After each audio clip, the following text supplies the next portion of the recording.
অবশেষে শান্তি চুক্তিতে পৌঁছালো ইরান যুক্তরাষ্ট্র। জেনেভার সই শুক্রবার নিশ্চিত করলেন ডোনাল্ড ট্রাম্প। যুদ্ধ বন্ধের পাশাপাশি উন্মুক্ত হবে হরমুজ প্রণালী। গাজায় যুদ্ধবিরতির পরবর্তী ধাপ নিয়ে অনিশ্চয়তা। ফিলিস্তিন রাষ্ট্র প্রতিষ্ঠা ছাড়া অস্ত্র ত্যাগ নয় বলছে হামাস। সংগঠনটির পূর্ণ নিরস্ত্রীকরণ দাবি ইসরায়েলের। রুশ জ্বালানি ও সামরিক অবকাঠামো লক্ষ্য করে ফের ক্ষেপণাস্ত্র হামলা ইউক্রেনের। পাল্টা আঘাত মস্কোর। পুতিন ট্রাম্প ফোন আলাপে যুদ্ধবন্ধের আলোচনা।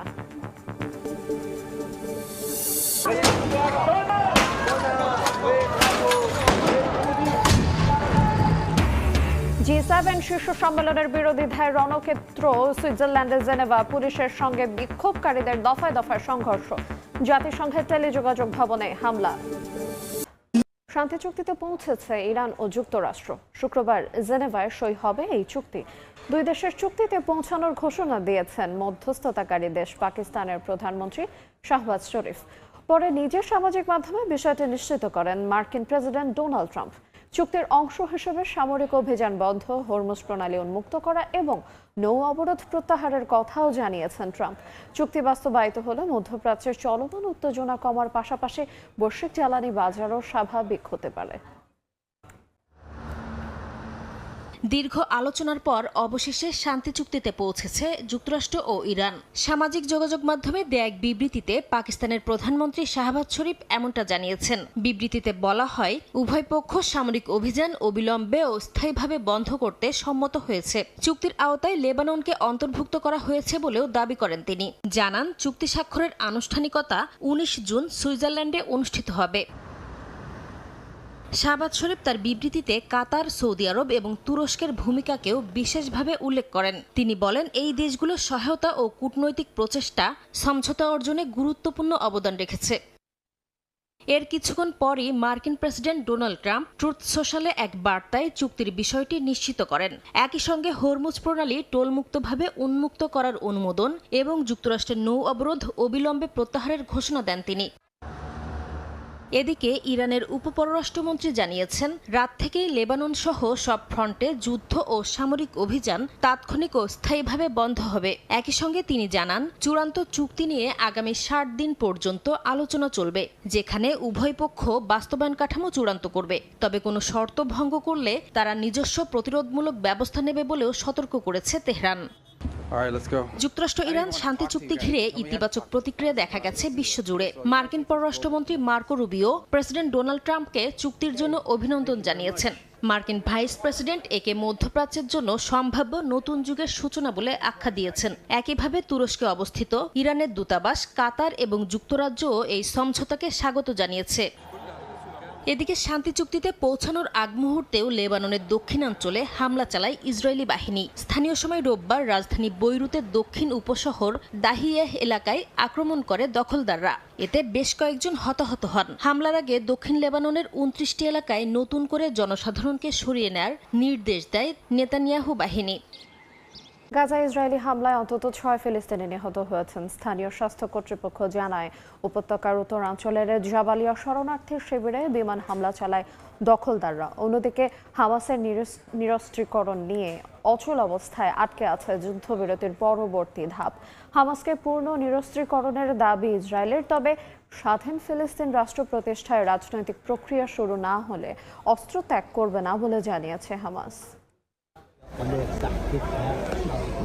গাজায় যুদ্ধবিরতি টিকিয়ে রাখতে কূটনৈতিক তৎপরতা চললেও থামছে না রক্তপাত। স্থানীয় সময় রোববার উপত্যকার উত্তরাঞ্চলের জাবালিয়া শরণার্থী শিবিরে বিমান হামলা চালায় ইসরায়েলি সেনারা। এতে বেশ কয়েকজন নিহত হয়েছেন বলে জানায় স্থানীয় হাসপাতাল। এছাড়া দক্ষিণ খান ইউনিস ও গাজা সিটিতে পৃথক গুলির ঘটনায় আরও কয়েকজন প্রাণ হারিয়েছেন। একই সময় মিশর, কাতার ও তুরস্কের মধ্যস্থতায় হামাস ও অন্যান্য ফিলিস্তিনি গোষ্ঠীর সঙ্গে সপ্তাহব্যাপী আলোচনা শেষ হয়। আলোচনার কেন্দ্রবিন্দু ছিল যুক্তরাষ্ট্রের প্রেসিডেন্ট ডোনাল্ড ট্রাম্পের প্রস্তাবিত গাজা পরিকল্পনার দ্বিতীয় ধাপ বাস্তবায়ন। এতে হামাসের নিরস্ত্রীকরণ এবং গাজা থেকে ইসরায়েলি সেনা প্রত্যাহারের বিষয় রয়েছে। তবে সূত্রগুলো বলছে 15 দফার রূপরেখার 14টি বিষয়ে সম্মতি মিললেও হামাসের অস্ত্র সমর্পণের প্রশ্নে এখনও মতপার্থক্য রয়ে গেছে। স্বাধীন ফিলিস্তিন রাষ্ট্র প্রতিষ্ঠার রাজনৈতিক প্রক্রিয়া শুরু না হলে পূর্ণ নিরস্ত্রীকরণ সম্ভব নয় বলে দাবি হামাসের। অন্যদিকে ইসরায়েল বলছে হামাসকে অস্ত্র ত্যাগ করতে হবে, গাজার ক্ষমতা ছাড়তে হবে এবং ভবিষ্যৎ প্রশাসনে কোনো ভূমিকায় রাখা যাবে না। প্রধানমন্ত্রী বিনিয়ামিন নেতানিয়াহু সরকার পুনরায় স্পষ্ট করে বলেন তারা ফিলিস্তিনি রাষ্ট্র প্রতিষ্ঠার অনুমতি দেবেন না। ফলে যুদ্ধবিরতি নিয়ে ভবিষ্যৎ অনিশ্চয়তা আরও গভীর হচ্ছে। এরই মধ্যে নতুন মাত্রা পেয়েছে গাজার মানবিক সংকট।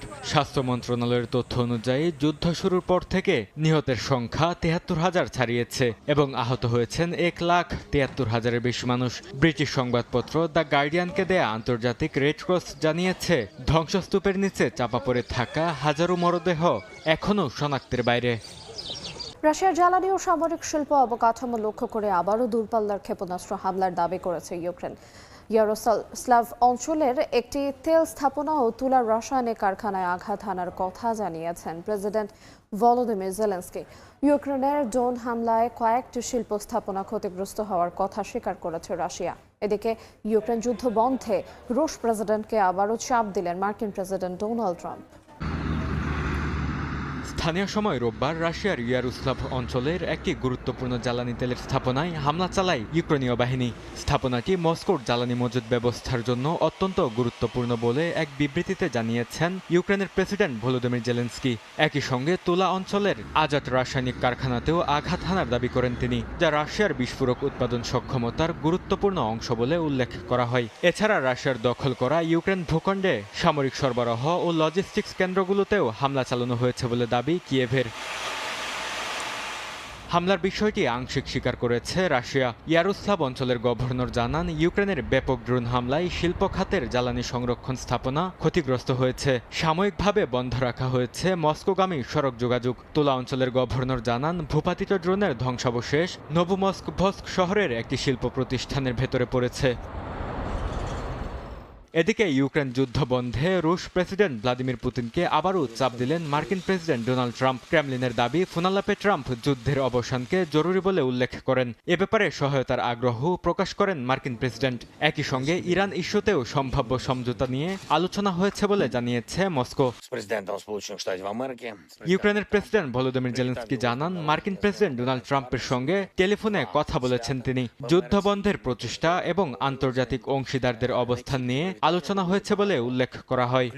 জি7 সম্মেলনের আগে জেনেভায় হাজারো মানুষের বিক্ষোভ।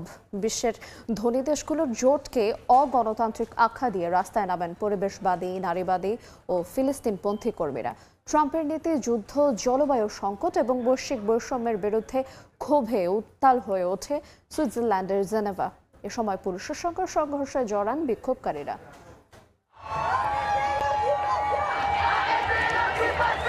ফ্রান্সের এভিয়ানে শুরু হতে যাওয়া জি7 সম্মেলনের আগে সুইজারল্যান্ডের জেনেভায় বিক্ষোভ করছেন অন্তত 20,000 মানুষ। নো জি7 জোটের ব্যানারে আয়োজিত কর্মসূচিতে 60টিরও বেশি সংগঠন অংশ নেয়। ফিলিস্তিনি অধিকার কর্মী, নারীবাদী গোষ্ঠী এবং পরিবেশবাদী সংগঠনগুলোর দাবি জি7-এর নীতি বিশ্বজুড়ে বৈষম্য ও অস্থিতিশীলতা বাড়াচ্ছে। শুরুতে কর্মসূচি শান্তিপূর্ণ থাকলেও এক পর্যায়ে পরিস্থিতি সহিংস রূপ নেয়। পুলিশের সঙ্গে সংঘর্ষে জড়িয়ে পড়েন বিক্ষোভকারীরা। জাতিসংঘের কার্যালয়ের আশেপাশে জড়ো হওয়া আন্দোলনকারীরা পুলিশকে লক্ষ্য করে বোতল, পাথর ও আতশবাজি নিক্ষেপ করলে পরিস্থিতি আরও উত্তপ্ত হয়ে ওঠে। জবাবে পুলিশ টিয়ার গ্যাস ও জলকামান ব্যবহার করে বিক্ষুব্ধ জনতাকে ছত্রভঙ্গ করার চেষ্টা করেন। প্রত্যক্ষদর্শীরা জানান কিছু বিক্ষোভকারী জাতিসংঘের টেলিযোগাযোগ ভবনের কার্যালয় লক্ষ্য করে হামলা চালায়। পরে কয়েকটি দোকান ও ব্যাংকের জানালার কাঁচ ভাঙচুর করা হয়। আগুন দেয়া হয় একটি টেসলা গাড়িতেও। সহিংসতা ছড়িয়ে পড়ায় শহরের বিভিন্ন এলাকায় মোতায়েন করা হয় অতিরিক্ত নিরাপত্তা বাহিনী। মূল সম্মেলনস্থল এভিয়ানের কাছাকাছি বিক্ষোভের অনুমতি না দেয়ায় আন্দোলনকারীরা জেনেভাকে বেছে নিয়েছে বলে জানিয়েছে স্থানীয় কর্তৃপক্ষ। আয়োজকদের মুখপাত্র বলেন ডোনাল্ড ট্রাম্প সহ জি7-এর নেতাদের নীতিতে তারা উদ্বিগ্ন। এসব দেশের রাজনৈতিক সিদ্ধান্ত বিশ্বজুড়ে যুদ্ধ, জলবায়ু সংকট এবং মানবিক বিপর্যয়কে আরও গভীর করছে। যুক্তরাষ্ট্রের মিসৌরি অঙ্গরাজ্যে একটি ছোট বিমান বিধ্বস্ত হয়ে পাইলট সহ অন্তত 12 স্কাই ডাইভার নিহত হয়েছেন। স্থানীয় সময় রবিবার অঙ্গরাজ্যটির বাটলা শহরের কাছে বিমানটি বিধ্বস্ত হয়। স্থানীয় কর্তৃপক্ষ জানিয়েছে, স্কাই ডাইভিংয়ে অংশ নিতে যাওয়া ব্যক্তিদের বহনকারী ওই বিমানটি উড্ডয়নের কিছুক্ষণ পরই একটি মাঠে আছড়ে পড়ে। এতে সঙ্গে সঙ্গে উড়োজাহাজটিতে আগুন ধরে যায়। খবর পেয়ে ঘটনাস্থলে পৌঁছায় পুলিশ এবং জরুরি উদ্ধারকারী দল। দুর্ঘটনার কারণ অনুসন্ধানে এরই মধ্যে তদন্ত শুরু করেছে সংশ্লিষ্ট কর্তৃপক্ষ। জাতিসংঘ বলছে 2023 সালে সংঘাত শুরুর পর ফিলিস্তিনিদের বিরুদ্ধে যৌন ও লিঙ্গভিত্তিক সহিংসতার ঘটনা উল্লেখযোগ্যভাবে বেড়েছে। মিয়ানমার, সুদান সহ বিভিন্ন দেশের সংঘাতেও একই চিত্র দেখা গেছে। বিশেষজ্ঞরা বলছেন, যৌন সহিংসতাকে টুল অব ওয়ার বা যুদ্ধের অস্ত্র হিসেবে ব্যবহার করা হয়। যুদ্ধ মানেই আমরা বুঝি বুলেট, বোমা আর ক্ষেপণাস্ত্রের ধ্বংসলীলা, কিন্তু আধুনিক যুদ্ধের সবচেয়ে নৃশংস এবং নীরব হাতিয়ারটি কোনো কারখানায় তৈরি নয়, তা হলো সিস্টেমেটিক যৌন সহিংসতা ও ধর্ষণ। সম্প্রতি আল জাজিরার অনুসন্ধানী তথ্যচিত্রে এবং জাতিসংঘের সাম্প্রতিক প্রতিবেদনে ইসরায়েলি বন্দিশালায় ফিলিস্তিনিদের ওপর যৌন সহিংসতা ও ধর্ষণের অভিযোগ উঠেছে। এ নিয়ে আন্তর্জাতিক অঙ্গনে চলছে ব্যাপক আলোচনা। বলা হচ্ছে, যৌন সহিংসতাকে সুপরিকল্পিত যুদ্ধাস্ত্র হিসেবে ব্যবহার করছে ইসরায়েল। 2025 সালে জাতিসংঘের একটি তদন্ত কমিশনের প্রতিবেদনে বলা হয়, 2023 সালের 7 অক্টোবরের পর ফিলিস্তিনিদের বিরুদ্ধে যৌন ও লিঙ্গভিত্তিক সহিংসতার ঘটনা উল্লেখযোগ্যভাবে বেড়েছে। যৌন নির্যাতন এবং অপমানমূলক আচরণ বিভিন্ন স্থানে একই ধাঁচের বলেও উল্লেখ করা হয়, যদিও তেল আবিব এসব অভিযোগ অস্বীকার করেছে। এটি শুধু ফিলিস্তিনি বন্দীদের কাহিনী নয়, বিশ্বব্যাপী নানা সংঘাতে যৌন সহিংসতা, ধর্ষণকে হাতিয়ার বানানো হয়। মিয়ানমারে রোহিঙ্গাদের বিরুদ্ধে সামরিক অভিযানে ব্যাপক যৌন সহিংসতার অভিযোগ ওঠে। সুদানের চলমান সংঘাতে জাতিসংঘ বারবার ধর্ষণ ও যৌন দাসত্বের ঘটনা নিয়ে উদ্বেগ জানিয়েছে। কঙ্গোকে বহু বছর ধরে বিশ্বের রেপ ক্যাপিটাল অব ওয়ার বলা হয়েছে। বসনিয়া যুদ্ধের সময় হাজার হাজার নারীকে ধর্ষণের শিকার হতে হয়েছিল। সুদানে জাতিসংঘের মানবাধিকার অফিস 2023 সালের মাঝামাঝি সময় পর্যন্ত অন্তত 45টি ঘটনায় 95 জন ভুক্তভোগীর তথ্য যাচাই করে। সাম্প্রতিক সময়ে দারফুর ও অন্যান্য অঞ্চলে যৌন সহিংসতা ভয়াবহ মাত্রায় পৌঁছেছে বলে উল্লেখ করেন তারা। মিয়ানমারে 2017 সালে রোহিঙ্গা সংকটের সময় জাতিসংঘের তদন্তকারীরা জানান, যৌন সহিংসতা ছিল সামরিক অভিযানের একটি অংশ। এরপর 2021 সালে সামরিক অভ্যুত্থানের পর পরিস্থিতি আরও খারাপ হয়। গৃহযুদ্ধ তীব্র হওয়ার সঙ্গে সঙ্গে ধর্ষণ, গণধর্ষণ এবং অন্যান্য যৌন সহিংসতার অভিযোগ বেড়েছে। Bosnia, Congo, Syria, Myanmar, Sudan বিভিন্ন সংঘাতের রিপোর্টে দেখা গেছে, পুরুষ এবং কিশোররাও যৌন নির্যাতনের শিকার হয়েছে। ইসরায়েলি বন্দিশালায় যৌন সহিংসতার শিকার অনেকেই পুরুষ। আল জাজিরার অনুসন্ধানে ইসরায়েলি কারাগার থেকে ফিরে আসা একজন জানান, নেতানিয়াহু সেনারা তাদের নগ্ন করে কুকুরের মুখোমুখি করত এবং সেনারা দাঁড়িয়ে হাসত, ভিডিও করত। বিশেষজ্ঞদের মতে, যৌন সহিংসতা ও ধর্ষণের পেছনে যৌনতা নয়, বরং ক্ষমতা গুরুত্বপূর্ণ বিষয়। বন্দীদের জোরপূর্বক নগ্ন করা, ধর্ষণের হুমকি দেয়া কিংবা যৌন নির্যাতনের মাধ্যমে তাদের মানসিকভাবে বিপর্যস্ত করার চেষ্টা করা হয়। আর যুদ্ধের সময় যৌন সহিংসতার একটি বড় উদ্দেশ্য হল সামাজিক অপমান। জাতিসংঘের বিভিন্ন প্রতিবেদনে যৌন সহিংসতাকে শুধু ব্যক্তিগত অপরাধ নয়, বরং অনেক ক্ষেত্রে টুল অব ওয়ার বা যুদ্ধের অস্ত্র হিসেবে বর্ণনা করা হয়েছে। জাতিসংঘের প্রতিবেদন অনুযায়ী 2024 সালে বিশ্বজুড়ে সংঘাত সম্পর্কিত যৌন সহিংসতার যাচাইকৃত ঘটনা আগের বছরের তুলনায় 25% বৃদ্ধি পেয়েছে। 2024 সালে জাতিসংঘ 4600-র বেশি ভুক্তভোগীর ঘটনা নথিভুক্ত করে। 2023 সালেও আগের বছরের তুলনায় প্রায় 50% বেশি ছিল। পরপর 2 বছর বিশ্বজুড়ে যুদ্ধ ও সংঘাতে যৌন সহিংসতা দ্রুত বেড়েছে বলে জানায় সংস্থাটি। দেখছেন আন্তর্জাতিক সময়। যুক্তরাষ্ট্র ছেড়ে রেকর্ড সংখ্যক মার্কিন নাগরিক অন্য দেশে স্থায়ী হওয়ার পথ বেছে নিচ্ছেন। পরিসংখ্যান বলছে, গেল বছর 4 লাখের বেশি মানুষ স্বেচ্ছায় দেশ ছেড়ে গেছেন। দেশটির সাধারণ মানুষের মাঝে নাগরিকত্ব ত্যাগের প্রবণতা আগের চেয়েও বেড়েছে। নাগরিকত্ব ছাড়ার আবেদন জানিয়ে কর্তৃপক্ষের জবাবের অপেক্ষায় আছেন 30,000। জীবনযাত্রার উচ্চ ব্যয়, বন্দুক সহিংসতা এবং স্বাস্থ্যসেবা সংকটের পাশাপাশি নতুন কর্মব্যস্ততাও বদলে দিচ্ছে মার্কিন নাগরিকদের চিন্তাধারা। গত এক বছরে যুক্তরাষ্ট্র ছেড়ে গেছেন রেকর্ড 4 লাখের বেশি মার্কিন নাগরিক। অনেকেই ত্যাগ করছেন যুক্তরাষ্ট্রের নাগরিকত্ব। দেশটিতে বাড়তে থাকা বন্দুক সহিংসতা, ব্যয়বহুল স্বাস্থ্যসেবা আর জীবনযাত্রার উচ্চ ব্যয় থেকে মুক্তি পেতেই তাদের এই স্বেচ্ছায় দেশ ও নাগরিকত্ব ত্যাগ। সম্প্রতি ব্রুকিংস ইনস্টিটিউশনের জরিপে এমন তথ্য উঠে এসেছে। একসময় উন্নত জীবনের প্রতীক হিসেবে পরিচিত আমেরিকান ড্রিম এখন অনেকের কাছে আগের মতো আকর্ষণীয় থাকছে না। জরিপ বলছে গত অর্ধ শতাব্দীর মধ্যে এই প্রথম যুক্তরাষ্ট্রে স্থায়ী হওয়ার চেয়ে দেশটি ছেড়ে যাওয়া মানুষের সংখ্যা বেশি হয়েছে। প্রায় 20% মার্কিন নাগরিক বিদেশে বসবাস করতে আগ্রহী। 2024 সালেই বিদেশে বসবাসরত মার্কিন নাগরিকের সংখ্যা ছিল প্রায় 55 লাখ। বিশেষজ্ঞদের মতে এই সংখ্যা এখন আরও বেড়েছে।